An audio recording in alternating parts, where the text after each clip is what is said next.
Un bon vin, une bonne viande, un bon fromage, pour moi c'est la gastronomie française. Si cette défense du bien manger à la française a suscité une polémique à gauche, elle aura aussi permis au candidat communiste Fabien Roussel de faire une entrée en campagne fracassante.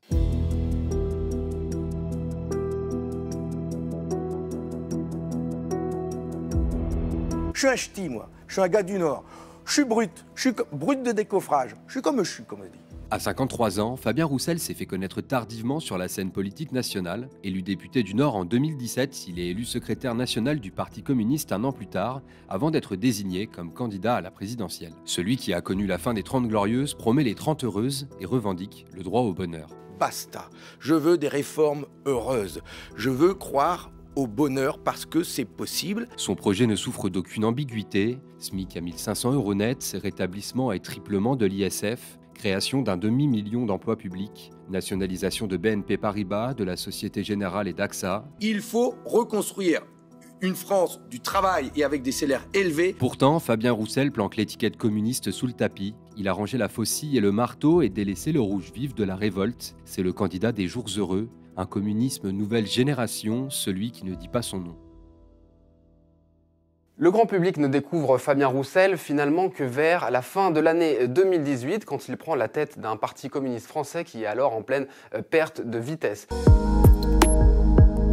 Beaucoup de débats agitent alors ce qui est la plus ancienne formation politique de France, mais le plus prégnant, c'est celui autour de l'identité du parti. Beaucoup de cadres, de responsables estiment qu'elle a été diluée au fil des alliances électorales successives avec Jean-Luc Mélenchon au sein du Front de gauche, d'abord pour l'élection présidentielle de 2012, puis celle de 2017. Et donc, dès son premier discours, Fabien Roussel pose les bases de sa stratégie à venir, renforcer le PCF, le rendre plus influent et surtout inventer ce communisme du 21e siècle, comme il l'appelle, un communisme plus en phase avec la société et notamment sur les questions écologiques. Le Parti communiste du 21e siècle sera celui qui placera cette question au cœur de son action. Même si dès son premier discours, Fabien Roussel souligne qu'elle doit être positive et non punitive. Et la première étape de cette quête de renaissance arrive dès l'année suivante, à l'occasion des européennes de 2019. Les communistes mènent une liste autonome emmenée par l'adjoint à la maire de Paris, Yann Brossat, et malgré un score médiocre, puisqu'il n'obtient que 2,5% des suffrages exprimés et surtout aucun élu, les communistes sont satisfaits de cette campagne, avant tout parce que leur candidat a rencontré un écho médiatique favorable. Ne nous arrêtons pas là. Alors que les Rouges se sont rangés derrière Jean-Luc Mélenchon lors des 2 dernières élections présidentielles, Fabien Roussel défend une candidature autonome du PCF en 2022.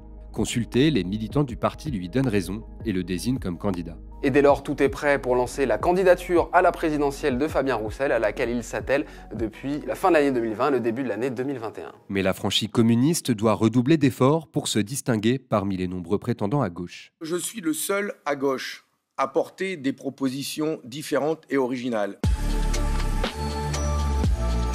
Une fois franchies toutes ces étapes de désignation interne pour devenir le candidat officiel du Parti communiste français, Fabien Roussel est confronté à une première difficulté. Sa faible notoriété d'abord, et puis son programme qui recoupe tout de même largement celui de Jean-Luc Mélenchon. On doit être dans l'ordre du 95% de points communs, on vote la même chose à l'Assemblée, on dit la même chose sur tous les sujets. Il s'agit donc avant tout de faire connaître Fabien Roussel, mais aussi de marquer sa différence avec les autres candidats à gauche. Il donne un mal de chien pour creuser des différences entre lui et moi. Et c'est avant tout par son style qu'il y parvient, mais aussi par une série de propositions qui détonnent à gauche et surtout avec ce qu'on pourrait attendre du discours d'un dirigeant communiste. Je souhaite incarner une gauche populaire, républicaine, laïque, qui met les questions de pouvoir d'achat, mais aussi de tranquillité publique au cœur de mon projet. Fabien Roussel se rend notamment l'année dernière à la manifestation controversée des syndicats de police devant l'Assemblée nationale.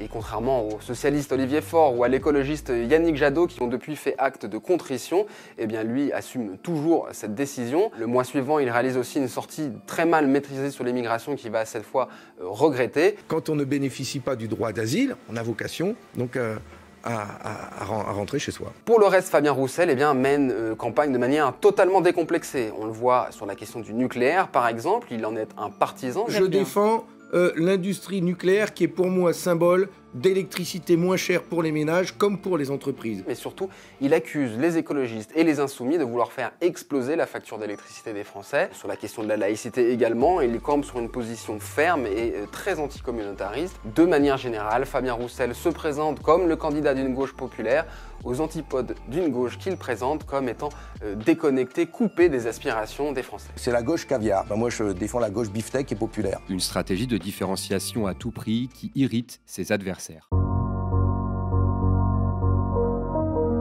Cette stratégie de différenciation culmine par une passe d'armes avec les écologistes et la France insoumise sur l'alimentation, épinglée sur les réseaux sociaux pour avoir résumé la gastronomie française par un bon vin, une bonne viande, un bon fromage. Fabien Roussel va flairer le bon coup et depuis il ne cesse de s'ériger en défenseur de la bonne bouffe contre ses rivaux à gauche qui voudraient tout interdire. Il faut interdire la viande, il faut interdire les sapins de Noël, il faut interdire le Tour de France. Forcément, cette caricature passe très mal chez les principaux concernés qui craignent que Fabien Roussel ne joue en réalité contre son camp, d'autant plus que la droite s'amuse de ses bisbilles et n'hésite pas à se servir des critiques de Fabien Roussel contre la gauche pour justifier les siennes. Mais sa stratégie porte ses fruits et le communiste regarde les sondages frémir. Fabien Roussel était crédité de 1,5% des intentions de vote en septembre. Même s'il reste bas dans les enquêtes d'opinion, il frôle désormais les 5% devant la candidate du PS Anne Hidalgo. Ce serait historique depuis 1969.